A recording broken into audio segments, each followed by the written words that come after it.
Have you ever fully pondered on the importance of individualism in our society? Is it, fully functional? And if it is, then how does it create or make way for a positive society or a positive outcome? Well, come explore with me as I had taken some time to dive into this area of individualism. Well, my name is Aya and I'm a metaphysical practitioner. For those who are new to this channel, you're probably wondering what the heck is that? Well, basically when I look into things such as the variety of topics I hit on and when I give spiritual consultations, I'm using my 5 physical senses such as, touch, smell, taste, hearing, and sight, along with my metaphysical senses such as empathy, seeing with my pineal energy or third eye, some would call it, seeing with my scanner, which we all have when it comes to using our metaphysical abilities. These senses are beyond the physical, which is what the prefix meta implies. I stick to the basic concept of it until I can get a better understanding of the more complicated areas of the metaphysical. But in the meantime, I do my best to explain what I know and understand based on, my own experiences. And that's basically what I have. It's all I have. We're based upon our own experiences, right? So I love what I do when it comes to helping people, such as giving consultations. I do my best to provide all the information I can about their given situation and what's playing out around them. And many times I'm consulting with their own spirit guides or with their loved ones on the other side to share the information that they need to know themselves. Who better to consult with than their guides and family members and friends who are on the other side, who very much care about them and are with them at all times. So if you're interested in a consultation with me and my mom Hitomi, who herself carries a wealth of knowledge and wisdom to share, feel free to visit our consultation page, which I'll leave a link to down below in the description. And I'll also leave a link to our stones page because I know there are quite a few who are very much interested in stones and may perhaps be a stone collector. And why shouldn't you? They are amazing to have with you and to have in your home. One little stone can take you a long way. You'll be surprised with just how much you can learn from them and how you're able to identify energy frequencies with them or from them. They're very practical tools to awaken our metaphysical senses. So why not test out a stone and see what you feel? And again, I'll make sure to leave a link of our stone page in the description below. So let's get on to the topic of individualism. I mentioned the word before in another video on the concept of spirituality evolving in Western society and other parts of the world. Why is it that the word individualism has a slight negative connotation to it?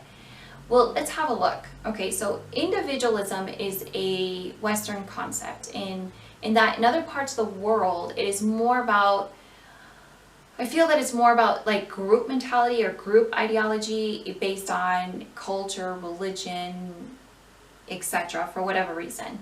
The society works as a whole to move together towards one definite goal for whatever reason.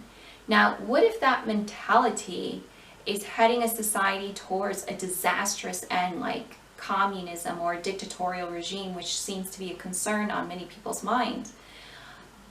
It's a scary thought though, isn't it? But it's possible, and we've seen it happen throughout history. During World War II, we've seen it in different parts of the world. But have we learned from them? It seems not in some ways. So, okay, let's take China for example. In many ways, they are ahead of their own time by advancing in technology at a rapid rate. But what did it take to get them there, if not for the controlling regime? How many people did it take to suffer to get them where they are today? And how many of their own people fled the country seeking a better life? These questions and more should make us reflect on what's truly going on here and what is about to happen, because as we learn from history, it's that it repeats itself. The people I find when thinking about many events throughout the world always come out winning, whether it's through revolutions or revolts, economic disasters, financial hardships on families, farms, etc. The list goes on. But the people eventually revolt, and for those who have seen signs of what's coming or happening, will typically take it to the street, as you see happening in Europe. They have dealt with the possibility of dictatorship time and time again. They're not going to sit on their butts and not do anything. So what I feel from this is that we are headed towards something that's been repeated time and time again. Revolts against any form of tyranny. People simply want to live their life in the best way possible. It's hard enough with the day-to-day struggle of life and the amount of hours taken away from us in order to pay for the basic necessities.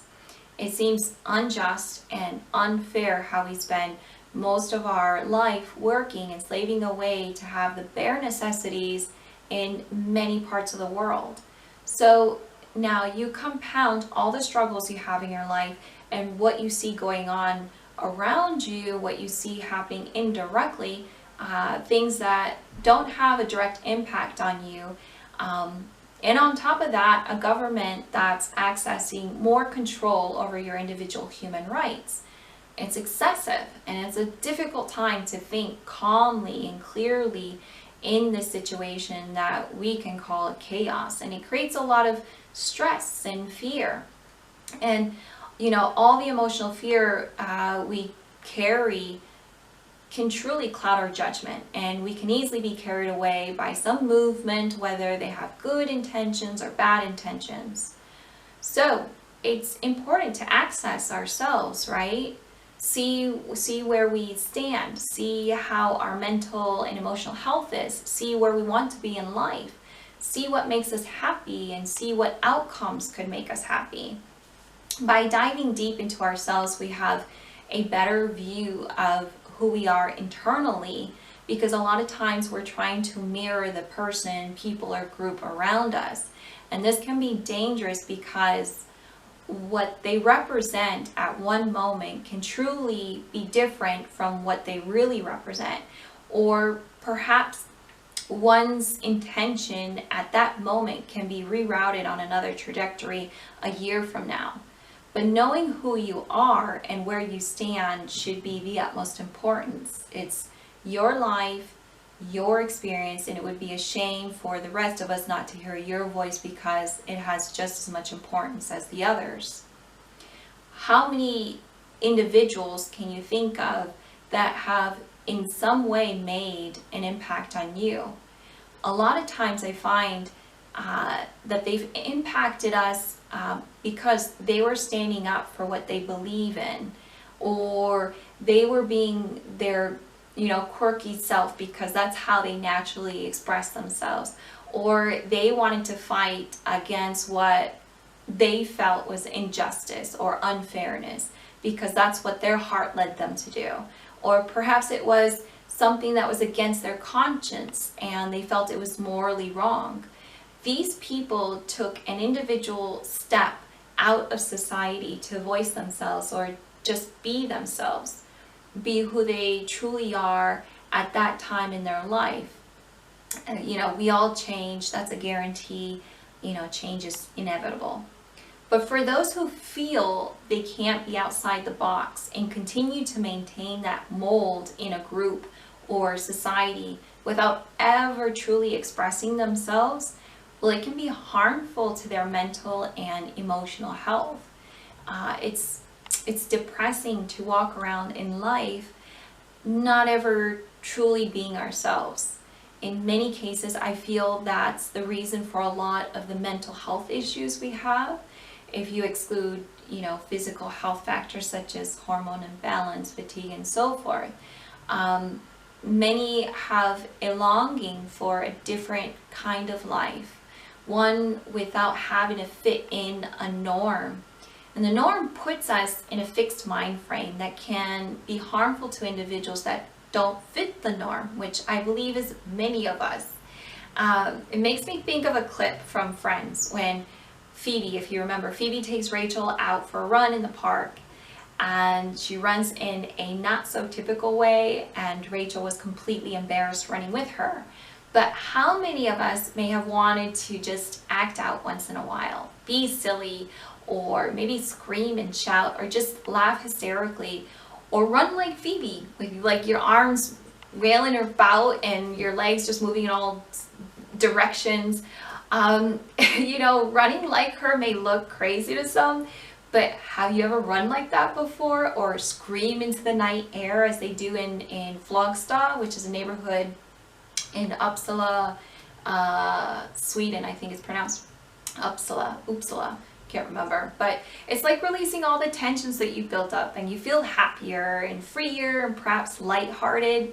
That's what the norm does to some people. It's like putting restraints on individual personalities who like to express themselves differently from others, those who are, out of the norm.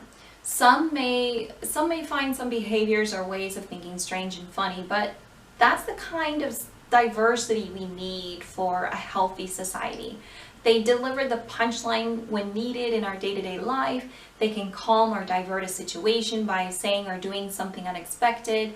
They add their own little spice to our life, and it's important we embrace and encourage individuals who don't exactly fit that mold in our society, because they are here for the same reason as every single one of us, to live, experience and learn. And why not enjoy the pleasure of having a diverse group of individuals in our company of friends? We also not only gain a new friendship, but a healthier, well-rounded frame of thought when it comes to humanity as a whole. We're all different, but sometimes it's hard to see that if we mold ourselves to fit in a society that wants us to be this way or that way. Now, going back to individualism and the importance of it in our times, we like to think that we are a collective society. Perhaps in small communities they can establish that, but in bigger communities like cities or whole country, it's hard to accomplish. Why is that? Because we're all over the place. We have this group and that group, and this group doesn't get along with that group, even though there are many things they have in common as individuals in the same society. But because they belong to a group, they cannot relate in any way to the other group, and vice versa. Is this dangerous to society? I believe it can be, because this can cause a rift that can grow deeper and wider in a society. How can it benefit society? Well, it can tear them into two countries if that's what they want. It can cause war and bloodshed. Has it happened before? Yes, many times throughout history. Have we learned from it? Perhaps in some parts of the world. Perhaps it happened too recently in others. But it has happened, and we should take heed from those examples. But now, if you look closely into many groups that exist, whether it's anti-this, pro-that, and so on, you will find some individuals that suddenly snap out of it. Like for some reason or another, they realize there's something wrong about the group that they're a part of. There's something wrong with their ideology. They realize they've been so wrapped up in it, and they forgot their core values or principles in life, just like what their priorities in life were. And on top of that, they've lost family and friends in the process. They've had this sudden realization that, well, they just at some point felt lost in their life. So what's going on in the thought process when that happens? Have they suddenly lost interest in what they were fighting or preaching about? Well, I had to look into this really nice lady who was an activist early on in her life, and something happened during one of her podcasts when it suddenly hit her in a very deep sort of way that triggered her to check her behavior. She did something that was out of her nature because she had to prove herself to be this kind of leader, we'll just say. When feeling into her, I felt like she's a very compassionate and kind human being. But her actions at that moment really put her life into perspective of what she wants to be and what she wants to become. Now, her actions at that particular moment made her deeply sick inside. It was a reminder that this is not her and it's not good for her. Like, she crossed the line, a line she's drawn for herself based on her core principles. Now, our principles and ideas can be shaped or molded by outside influence, plain and simple. But we have our own morals and principles within us. We didn't come into our bodies with a clean slate. We carry with us what we believe in and who we are.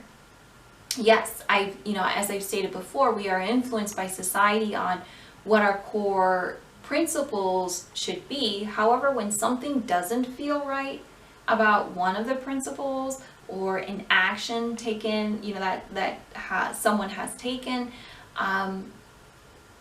think about it. Why do we feel off about it? It's because we have our own feelings about it. The battery died on me, so hopefully it'll be fine. But just continuing on, we have the opportunity to listen to others' experiences in different parts of the world, which can make us realize that our principal values may not work there for whatever reason.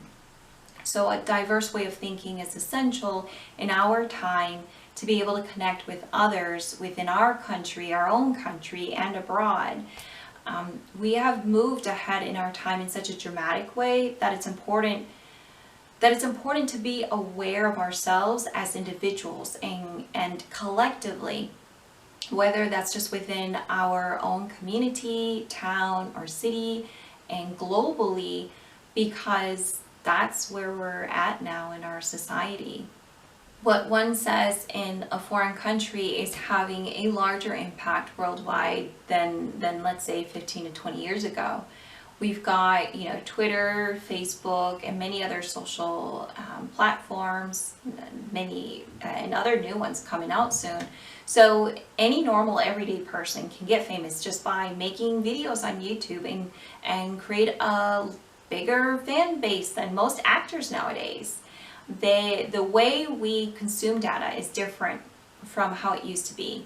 Now we are interested and curious about the individual's day-to-day activity or their opinions on social themes. Look at me, I would have never pictured myself doing this, but here I am thanks to technology, social platforms. I love that, I can go online and watch videos on DIY projects and learn so much about caring for plants and learning about the different plant species.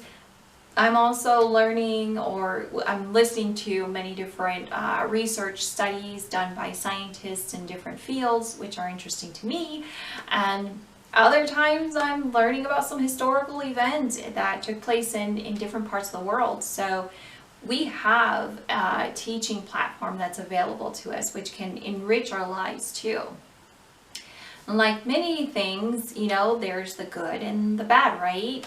There are positive benefits to having this or that technology, but the negative effects from it can be detrimental not only to our mental health, but our physical health as well, and also the environment. How do we draw the line? Because where we are now seems to be in a new place where we have a hard time balancing between what's good for us and what's not. In our society, it seems we need to learn how to live cohesively, develop a healthy cohesion that's positive for everyone's well-being. So what can we do individually to live better collectively? Well, I believe that it's important to be self-aware. Being self-aware is what destroys the establishment that's built upon society to rule over its people. Being self-aware is what stops them from using us as puppets. Being self-aware is what makes us decide what's morally right and wrong. Being self-aware is what helps us become a better person, a person that's more optimistic about the future therefore changing our way of thinking in a way that we do a better job of making the right decisions in life. At the same time, being more mindful of others around us.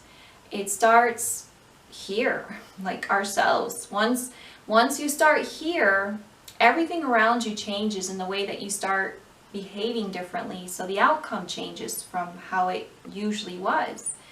Everything starts to change around you in such a way that you start to have better days and better outcomes at work and in your personal life. You'll have a better outcome in how you deal with many different situations. And this is all done by starting from within. You see, being self-aware allows us to become a better person. And that person is the real me, or the real you. The person who has overcome our weaknesses and what some would call vices. The person who's not clouded by false judgments that we've been programmed into at such an early age. We need to clear ourselves from which we molded ourselves in, and look at situations, individuals, and things in a new light. That way we can give each other a fair chance. I mean, we don't do that very well. We immediately judge others based on the color of their skin, physical appearance, their gender, their nationality, their religion, and the list goes on and on and on. But that was taught and influenced on us by the society we belong to, and on top of that, social media. It's important to go deeper, to learn who individuals are on an individual basis and not throw them into a group of this or that. This can actually be quite dangerous. Imagine a totalitarian regime placing us into groups based on religion. Look into the historical implications of that. It didn't end well. So let's look beyond what's physical and truly get to know each other, because we are all under some kind of influence one way or another. It's time to appreciate one for who they are and celebrate the beauty of individuality. Only then we can show true compassion that's not clouded by misinformation from this or that political party or whatever group. Their cause may mislead us to believe in one narrative or another. Let's look further into why one might send forward a message based on whatever their true intentions are. Does the message align with who they truly are, or are there underlying tendencies there that makes us a bit hesitant about what they're saying? You see, this is what's so powerful about being self-aware. It allows us to calmly and somewhat objectively feel into a person's message, to feel what frequencies are behind it. And what I mean by, frequencies in this case, I'm talking about their intentions. What is their intention, and does it align with who they are? Honesty seems to be lost nowadays, and it's getting harder and harder to trust anyone, including the news.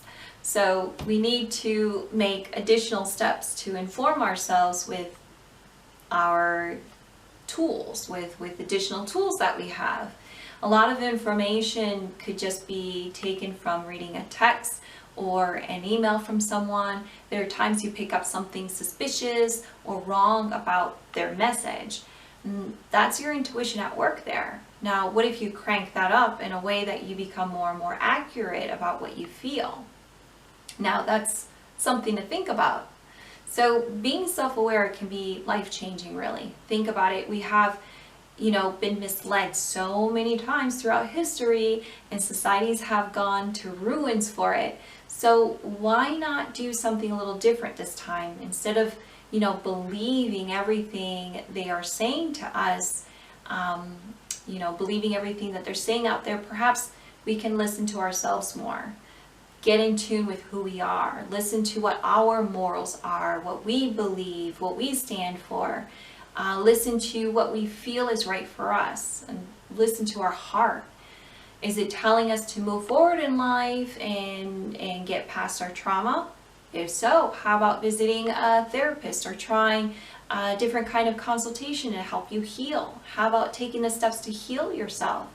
You see, being self-aware may take us places where we've never expected to go, because now we are becoming more in line with who we really are, and sometimes some steps are needed for self-discovery, which may include healing. For example, get that weight off that you've been carrying on your chest so that you can breathe again. Get that misery you've been carrying over your head rid of. Take the necessary steps to improve our mental and physical health, and at the same time gain some mental clarity as we are discovering who we truly are. Now, can you see how this on an individual level can have such an impact on a collective level?